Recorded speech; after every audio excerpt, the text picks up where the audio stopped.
জাতীয় যুবশক্তির বিভিন্ন পর্যায়ের নেতৃবৃন্দ এবং আজকের এই অনুষ্ঠানের সম্মানিত অতিথিবৃন্দ, এই বাংলাদেশের মানুষেরা ধর্মে ধর্মে কখনো কোনো বিভেদ করে নাই।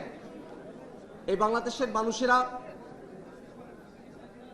সম্প্রীতিতে বসবাস করে এসেছে, কিন্তু সময়ে সময়ে আমরা দেখেছি মুষ্টিমেয় কিছু ব্যক্তি তাদের কারণে বাংলাদেশের সাম্প্রদায়িক যে সম্প্রীতি সেটা বিনষ্ট হয়েছে।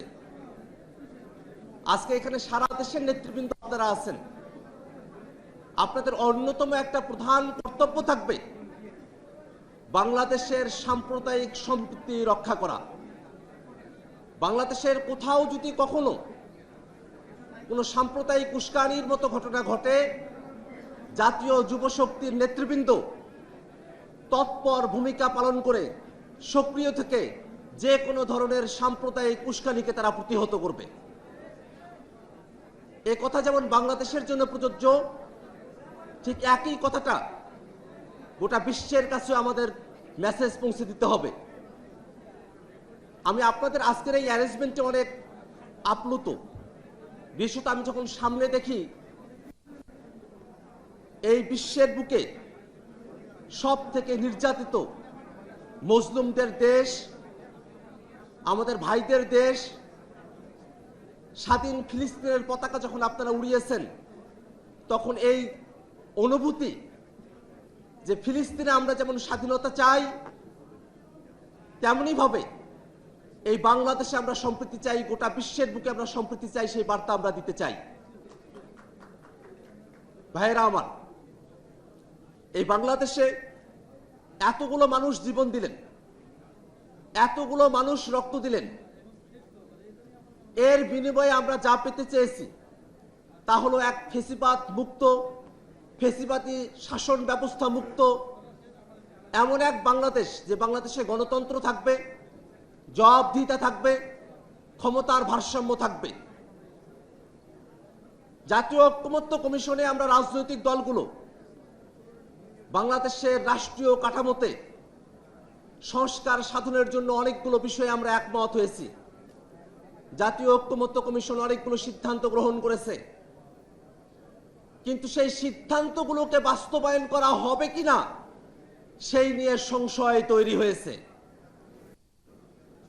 আমাদের এত মানুষের জীবনের ভিতর দিয়ে যে সংস্কার প্রস্তাবনাগুলো গৃহীত হলো, সেই সংস্কার প্রস্তাবনাগুলো যদি বাস্তবায়ন না হয়, আমাদের 24-এর অভ্যুত্থানের শহীদদের শাহাদাত আর 1 বছরের প্রচেষ্টা, দীর্ঘদিনের প্রতীক্ষা সব কিছু ম্লান হয়ে যাবে।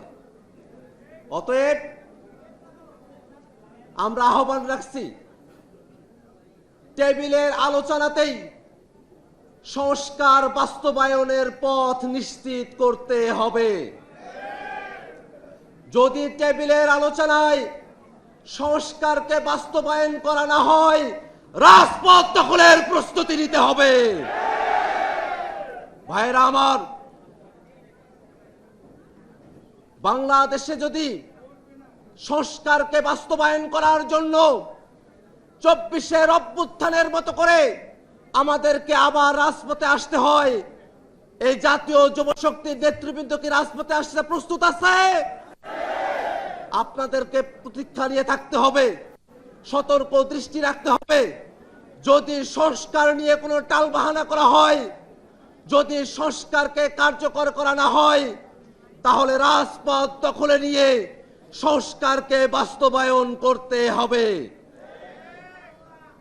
আমরা বারবার একটা কথা বলেছি, শুধুমাত্র জেন্টলম্যান এগ্রিমেন্ট দিয়ে সংস্কারকে কার্যকর করা সম্ভব নয়।